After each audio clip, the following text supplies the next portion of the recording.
Hindi natin ilayo. Hindi ko naman sinisiraan itong mga simbahan na babanggitin ko. Itong Quiapo, itong Baclaran.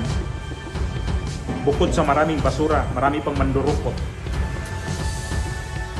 Pumunta kayo sa simbahan ng Iglesia ni Cristo. Kung pag-uwi nyo sa bahay, kung may reklamo ba kayo, nadukutan ako doon sa simbahan ng Iglesia ni Cristo. Wala ako narinig na gano'n, ha? Ako mismo sa may Baclaran, yung anak ko, nadukutan ng smartphone. Magandang umaga, hapon man o gabi sa lahat ng tagapakinig natin, Luzon, Visayas, Mindanao, sa lahat ng inaabot ng ating boses, maging sa ibayong dagat. Muli po ang inyong makakasama, Boss Edgar po lamang. Nung nakaraan po nating episode, ang nireaksyonan po natin yung mga taong namali na kontra sa Iglesia ni Cristo na hindi naman nila naintindihan kung ano yung layunin ng Iglesia ni Cristo.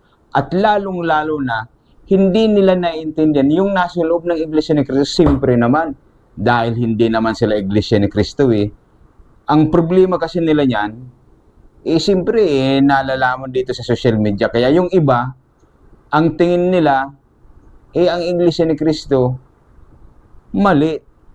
Ngayon, ang ipapakita ko naman sa inyo mga kabos, yung mga taong tumitingin sa Iglesia ni Cristo, nag-o-observe, na nakikita nila na tama ang Iglesia ni Cristo. Kahit hindi sila Iglesia ni Cristo, nakikita nila na magandang ginagawa ng Iglesia ni Cristo. Katulad na lamang nitong broadcaster na si Corina Sanchez. Pakinggan natin mga kabos. Ako, yung initial impression ko is, ang linis-linis na nung messaging. Ng lahat, Placards, ka-Edwil, malinis. Walang pangalan, walang pinabababa sa pwesto, transparency na. Yun ang pahayag ni Corina Sanchez sa kanyang pag-obserba. Napakalinis daw. Yung mga placard natin, napakaayos, walang magulo. Yung pagsalita ni Edwin Sabala, talaga naman makikita nilang napakaayos ng Iglesia ni Cristo. Napakaayos talaga. Ngayon, mayroon naman dyan, naalala ko yung isang broadcaster dyan na babae rin, na halos kaparehas din ni Corina Sanchez. Ano? Andyan na ba si... Andyan na ba si Ate Karen? Ito pa naman topic pinag-uusapan namin dito, yung babaeng ang paniniwala niya, Iglesia ni Cristo lang daw ang bumoto kay Marcolita.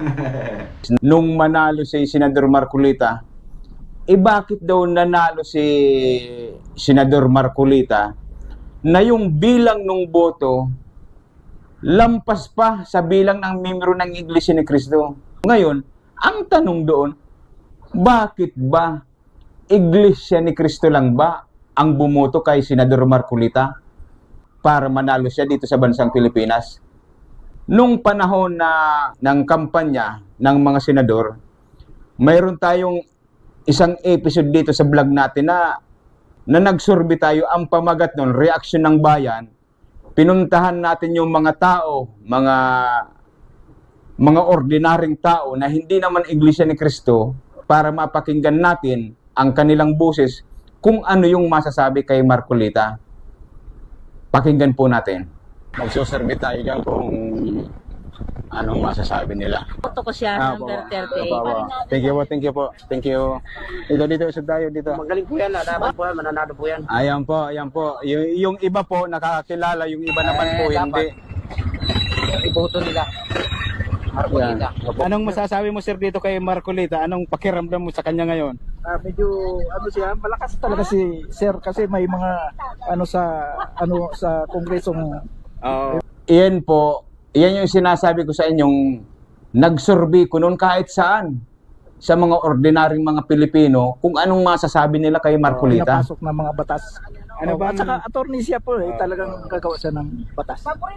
Sana matupad yung sinasabi niya para mas lalong maganda yung kanyang performance sa Senado pag halimbawa nanalo siya. Number 1 yan si Marcolita sa ko talaga. Noon pa.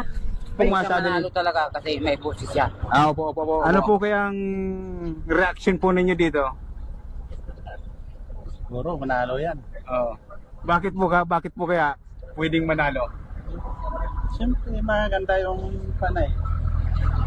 Saka hindi sa kagaya ng iba pa. Ano pong masasabi niyo sa kanya? Okay siya. Straight tayo. Boto tayo mga Duterte tayo. O tingnan ninyo mga kabus, ayon sa aking survey, mga ordinaryong Pilipino yun hindi yun mga membro ng iglesia. Narinig ninyo yung mga sinabi nila, yung reaction nila kay Marcolita. Sa palagay ba ninyo, hindi buboto yun mga yun? Buboto yun, di ba? Kaya yun na nga ang sinasabi ko. Pag mayroon kang isasalita dito sa social media, dapat lagi kang may basihan.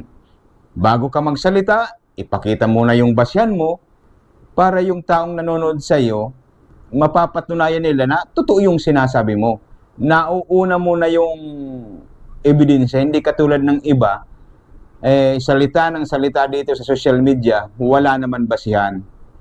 So sino pa ba ang mga taong mga nagmamasid dyan na tumitingin lang ng Iglesia ni Cristo?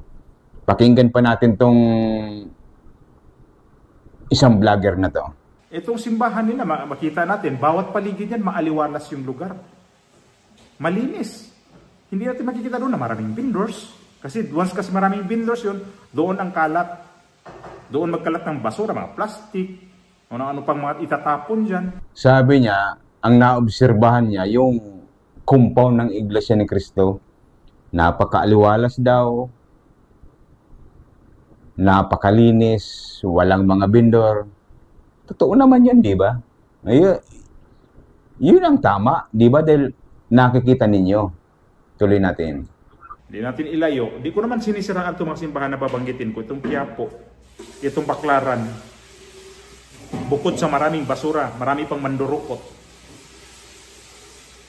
Pumunta kayo sa simbahan ng Iglesia ni Cristo. Kung pag-uwi nyo sa bahay, kung may reklamo ba kayo, nadukutan ako doon sa sa simbahan ng Iglesia ni Cristo.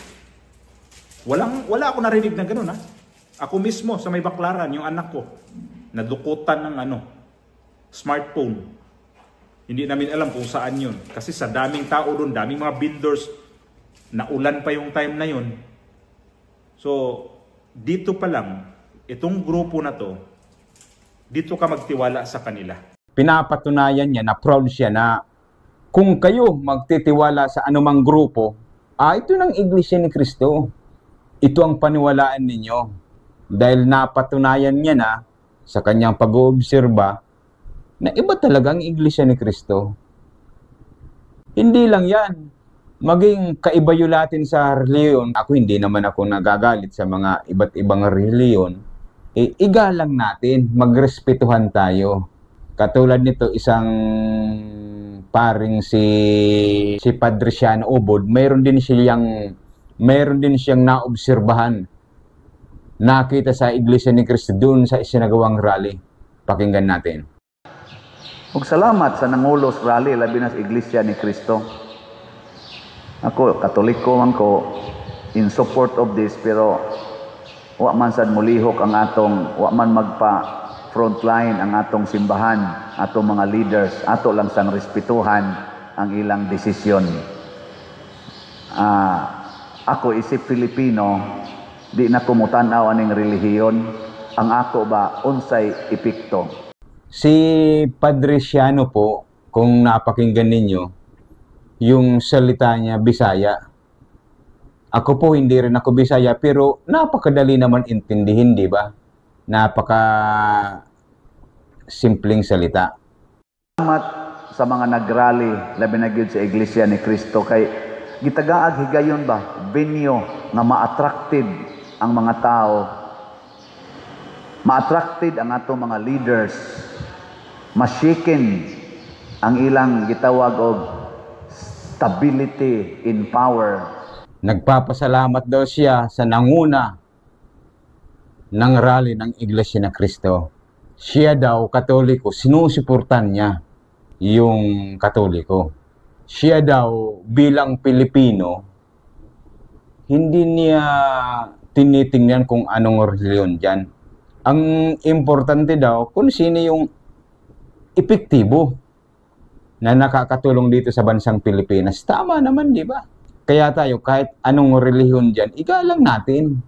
Kung gusto ninyong sa Iglesia ni Cristo, mag-observe kayo sa aming mga pagsamba, walang problema. Kung gusto ninyong dumalo sa mga pagsamba, wala naman pong problema.